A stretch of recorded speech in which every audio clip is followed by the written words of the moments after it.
அல்லாஹ் சொல்லுகிறான், அந்த ரூஹ கலட்டி கலட்டி கொண்டு வந்து கடைசியாக அவருடைய தொண்டை குழியில வைக்கிற நேரம், பெரு விரல் இருந்து கலட்டி கொண்டு வந்து தொண்ட குழிக்கு ரூஹ் வந்துடும்.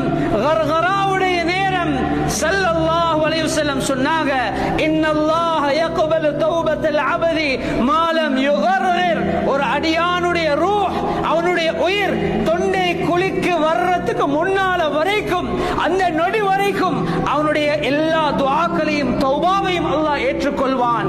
எப்ப தொண்ட குழிக்கு அவருடைய ரூஹ் வந்துருமோ பேச்சு வராது, பேச்சு வராது. பக்கத்தில் உள்ள மக்கள் எல்லாம் நினைப்பாங்க, இவருக்கு நோய் முத்திருச்சு. வகீல மன் ராக் வகீல மன் ராக் வظن انه الفراق. அல்லாஹ் தஆலா சொல்லுகிறான், எல்லாம் சொல்லுவாங்க, இவருக்கு யாராவது ஓதி பாருங்களே, யாராவது இவருக்கு